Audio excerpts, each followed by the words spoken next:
Hi guys, welcome back to another book haul. These are books I've accumulated since Christmas and I purchased with the electronic gift cards that I got for Christmas gifts. Before I start in on the books, I'm just going to show you a set of bookmarks that I decided to pick up. I've never tried these magnetic bookmarks, but I've seen a lot of people using them, and I gotta tell you, I really like them. I picked up the set that's just the keep calm and carry on theme, and I really like them because they stay on your books, they don't slip out. And even though I like tasseled bookmarks, I don't know about you, but my tassels always either break or fall off.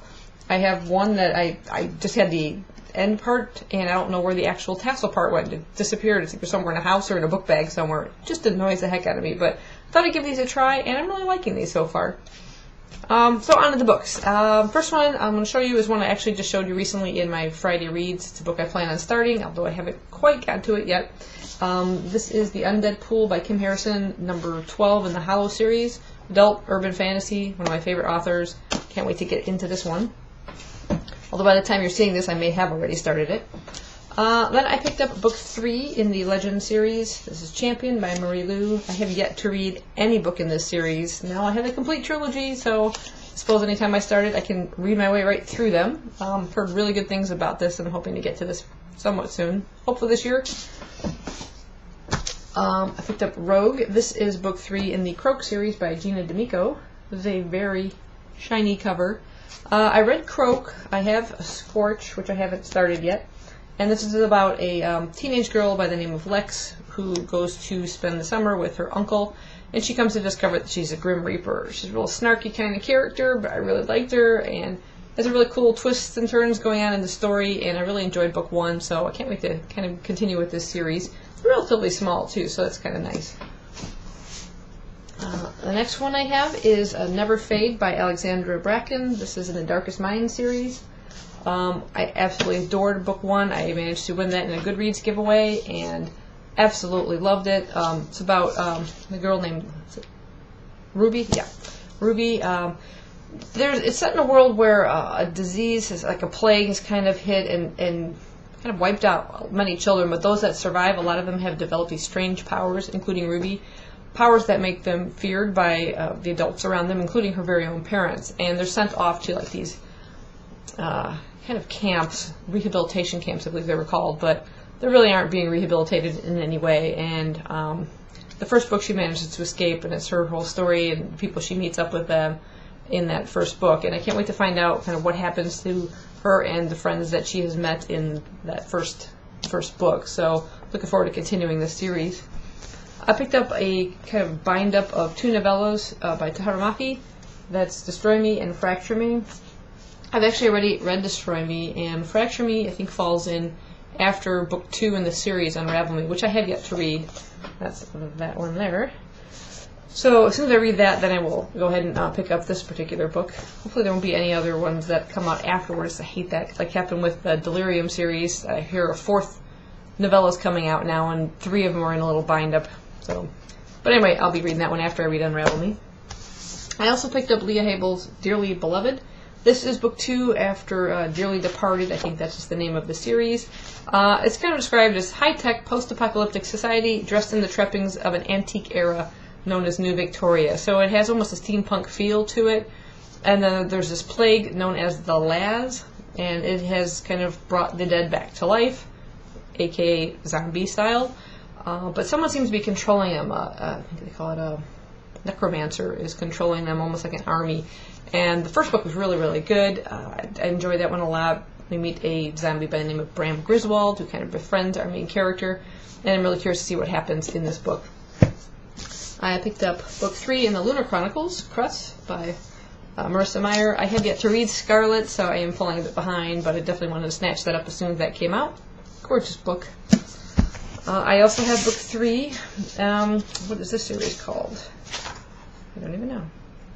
I think it's just, Under the Never Sky. This is Into the Still Blue. I have Through the Evernight still to read, so it'll be a while before I get to this one. I also picked up Monument 14, Sky and Fire by Emmy Laybourne. I just love these covers, but I haven't yet read Monument 14. But I've heard such good things about it that I decided to go ahead and get this one right away. It's a really small book. but looks like a kind of a post-apocalyptic story, and some kids trapped in a superstore, and it just sounds really, really cool. Definitely cover by, but yeah, I want to see where the rest of that story goes. I picked up book 3 in the Ashes trilogy. This is entitled Monsters by Ilsa J. Bick. I loved Ashes. It was really, really good. I still have Shadows, which is kind of buried behind the sign over there to read. And so I just decided to go ahead and pick this one up. At the time, we had like one copy left in the store. Speaking of monsters, this is a monster of a book. It is huge. Yeah, it's 677 pages long. So, yeah. I love the new covers, but I'm kind of ticked off that my first book doesn't match these now, so I don't know what I'll do with that. Maybe eventually I'll change them over, or change the one over, but I have a really, really old cover. But, yeah. Publishers, why do they do that to us? The next book I have is an ARC copy. I don't really know much about it. It kind of came in this weird, bizarre box. It says The Winner's Curse. It's a little sword holding it shut, which is kind of cool. And then it opens it up, and I'll pull the book in here for you. This is what the ARC copy looks like. And this was by Marie Rutkowski. This comes out March 2014. And it's put out by Farrar, Straus, Giroux, which I think is the division of Macmillan. And let me see if I can read a synopsis. It says, 17-year-old Kestrel lives in a world where she is only given 2 choices for her life. Join the military like her father or get married. But Kestrel isn't interested in either of those choices. When she finds a startling connection in a young slave up for auction, she shocks even herself when she buys him. But despite their growing love for one another, Erin is hiding something from Kestrel. What she'll learn about the price she truly paid for him will change her world forever. It says it's a great book to recommend for readers of teen fantasy and romance. Yeah, so I hadn't really heard about it prior to this, and well, I'll hopefully get to that soon.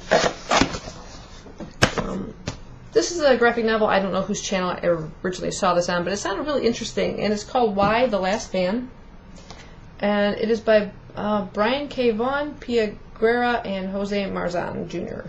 And book 1 is called Unmanned. And I'll just read the synopsis of it because it sounds really interesting. It says, in the summer of 2002, a plague of unknown origin destroyed every last sperm, fetus, and fully developed mammal with a Y chromosome, with the apparent exception of one young man and his male pet. This gendercide instantaneously exterminated 48% of the global population, or approximately 2.9 billion men. Now aided by the mysterious Agent 355, the last human male, Yorick Brown, must contend with dangerous extremists, a hope for a reunion with a girlfriend on the other side of the globe, and the search for exactly why he's the only man to survive. Yeah, it sounds pretty good. This is sort of what some of the illustrations and color tone look like. It's mostly the theme of it. I'm just curious to see how a society like that could survive or continue. So yeah, I'm looking forward to reading that. I also have another advanced copy. This I was really excited to get. This is Panic by Lauren Oliver. And I'll go ahead and read this synopsis for you. It says, Panic began, as so many things do, in Carp, a poor town of 12,000 people in the middle of nowhere, because it was summer and there was nothing else to do. Heather never thought she would compete in Panic, a legendary game played by graduating seniors, where the stakes are high, the payoff is even higher. She never thought of herself as fearless, the kind of person who would fight to stand out. But when she finds something and someone to fight for, she will discover that she is braver than she ever thought. Dodge has never been afraid of Panic. His secret will fuel him and get him all the way through the game. He's sure of it. But what he doesn't know is that he's not the only one with a secret. Everyone has something to play for.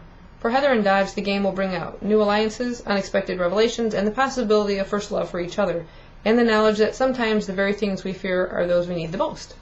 So, yeah, this comes out in March 2014. No more specific date than that. I don't think. Oh, March 4th. March 4th, and it's published by HarperCollins. The last 2 books I received for giveaways I won. One was posted by the author. This is a book I've actually already already read and reviewed quite some time ago. I think it might have been last year. Well, now it would be 2012. I forget we're 2014 now. I think it was 2012. And I read it as an ebook. I happened to come across it on, I think, Amazon. I did a review of it, and the author very kindly sent me the second book as an ebook. Well, she happened to recently have a contest for the physical copies of her book, and unbelievably, I actually won the bound up of the first book. This is in the Ripple series, and this is book 1, Rippler, by Sydney Swanson, and is also a signed copy. So I am super thrilled to have a physical copy of it. I also have a lot of her Saving Mars series. I think there's currently 4 or 5 books out, and I have all of those. One of them is even signed. So I really love this author's writing. I can't recommend this enough, because I did a review of this one. You can find it on my channel quite some time ago. If I can, I'll find a link for it and put it down below. But it's about a girl who can become invisible, and she really can't control it. And she comes to meet this boy named, I believe his name was Will. It's been a while since I've read this. Yes, Will. And his sister, and their lives really become kind of entwined, and there's quite a mystery kind of behind, you know, how she can do this and all the other things she can do besides become invisible. It's a really good series. I'm really stoked to have the bind up and the physical copy of it, and I do plan on getting the other 2 in the series. So definitely check this one out, and the Saving Mars series. You'll really enjoy it. And the very last book is a graphic novel I won on Goodreads. When I signed up for it, it sounded really interesting. I didn't know much more about it. Didn't really remember the details of the giveaway, that it was in fact a hardcover and a signed copy. And I actually just got this the other day. By the time you're watching this, I will have already read it and probably be filming my review of it, because I read it in one day. I didn't want to put it down. And the book is absolutely gorgeous. This is Will o' the Wisp, and I'm making sure you'll see the real true beauty of this book. It is an Aurora Grimian story. Hammack and Hutchinson. Hammack is the author, and Hutchinson is the artist. Just look at this thing. It is gorgeous. The beautiful gold and the detail within this hardcover. And then you have this gold clasp. I had no idea this thing had a gold clasp that you open up. It's almost like a diary. That's the spine. You see it there? Really lovely detail on this. And even the back. There's like a graveyard with trees and ravens. And this is sort of embossed, carved out over here. I'll go ahead and read the synopsis for you. It says, it's full of wicked delights and dark things. After her parents' accidental death by mushroom poisoning, young Aurora Grimian is sent to live with her estranged grandfather on Ossuary Isle, deep in the southern swamps. Joined by her grandfather's pet raccoon, Missy, Aurora explores the fog-covered island of graves. Along the way, she meets its sinister residents, who care for the tombstones and mausoleums, living out their lives by the strange rules of hoodoo magic. When ghostly things start happening out in the swamp and the island residents start disappearing, Aurora thrusts herself into the middle of the mystery, uncovering secrets that might be better left buried. These are like the end papers. Again, it looks like kind of that marbly effect. And there's the signatures. And that is, there we go, Tom Hammack, and illustrated by Megan Hutchinson. Yeah. And it just has really beautiful illustrations. It all has this sort of like earth tones, lots of browns and greens. And there's a definite creepy feel throughout the entire book. There you go. That'll give you the idea. I absolutely fell in love with it, and like I said, I just dove right into it. It's difficult to tell the age of it. I mean, too young of a middle grade reader might find it a little creepy.